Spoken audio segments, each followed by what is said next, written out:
Donc, moi, je vais vous présenter brièvement les indications chez l'enfant et puis un petit cas clinique. Et après, Xavier va vous montrer un peu plus en détail les techniques et d'autres cas cliniques.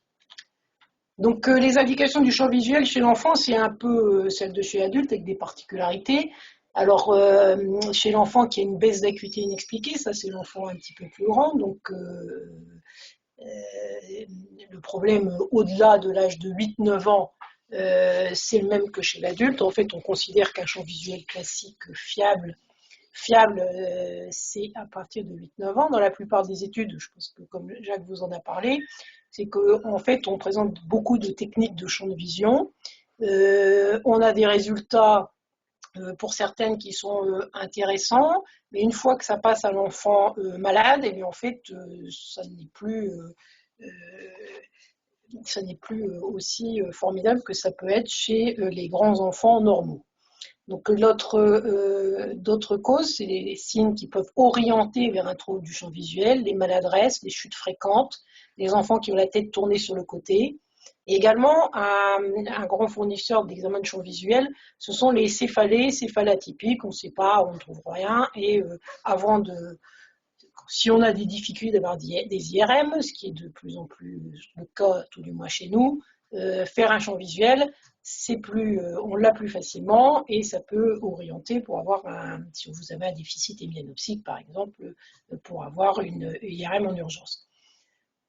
Finalement, ce qu'on voit le plus encore, c'est les suivis de champ visuel pour le retentissement d'affections connues mais qui peuvent toucher les voies optiques. Donc des traumatismes crâniens, des enfants qu'on suit pour des neurofibromateuses ou des tumeurs cérébrales. Donc chez le tout petit, en fait, on est souvent limité au champ visuel par attraction ou au PEV. Et en fait, dès qu'on peut faire un champ visuel fiable chez un enfant, ce champ visuel dans les suivis de tumeurs remplace le PEV. Nous, on ne se met plus à faire de PEV. Une fois que le champ visuel peut être fait de façon fiable, il peut suffire. Le tout, c'est d'arriver à un champ visuel qui se fait de façon fiable. Donc les tumeurs suivies chez l'enfant, c'est essentiellement le gliome des voies optiques chez le petit et chez le plus grand, les craniopharyngiomes. Également, le champ visuel est intéressant pour les suivis de dystrophie rétinienne, soit chez un enfant qui a des antécédents familiaux, mais là, en fait, on a surtout l'imagerie, ça peut être pour conforter, mais ça va être aussi extrêmement intéressant maintenant chez les enfants dans le cadre des thérapies, maintenant qu'on commence des thérapies de plus en plus précoces, pour voir des récupérations de ces thérapies. Et enfin aussi, et ce qui est beaucoup aussi utilisé, c'est pour apprécier le handicap et guider les rééducations. Donc la méthode manuelle dont vous a parlé Jacques, elle est intéressante pour les déficits massifs, hémianopsie, quadranopsie. Alors quand on montre ce déficit, à ce moment-là, le résultat est fiable, mais dans les autres types de déficits, tous les scotomes centraux, les déficits paracentraux, on ne peut pas les apprécier. Évidemment, on doit vérifier plusieurs fois la validité de la réponse. Donc les limites, ils ont été définies par Jacques juste avant, de ce champ visuel par attraction.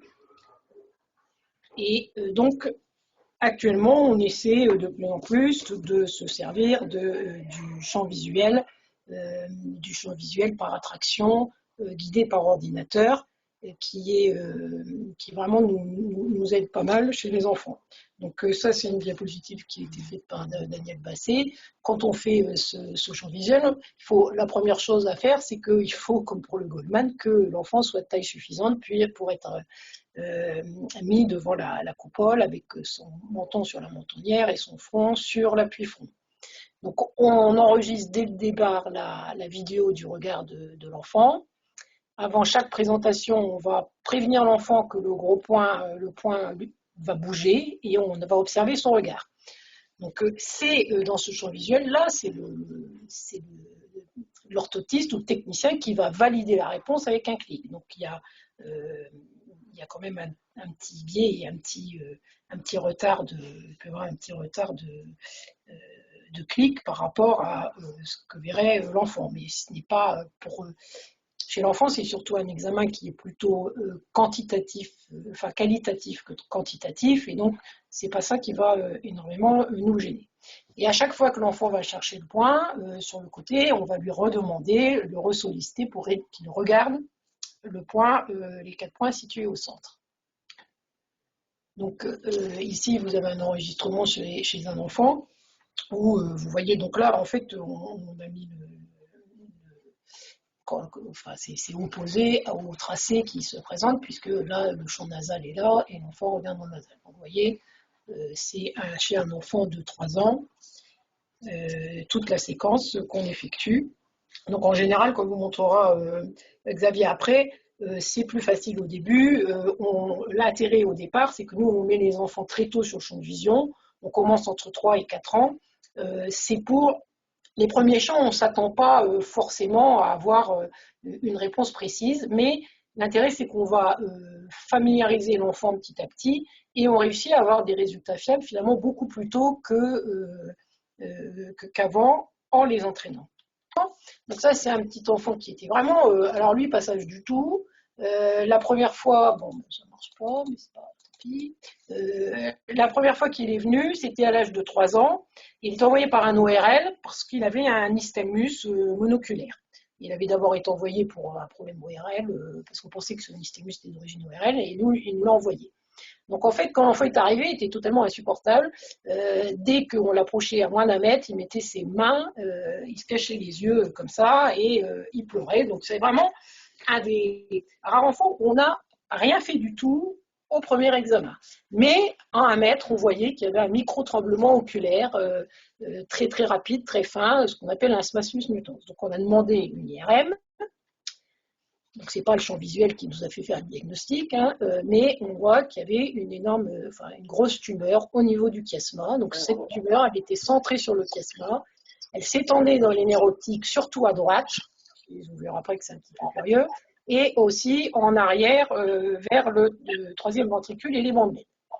Cet enfant a donc eu des cures de chimiothérapie et c'était de la chimiothérapie qui le rendait pas en forme du tout. Donc, à chaque fois qu'il venait les autres fois, on réussissait soit à faire un comportement visuel, soit une acuité, mais pas un examen plus précis.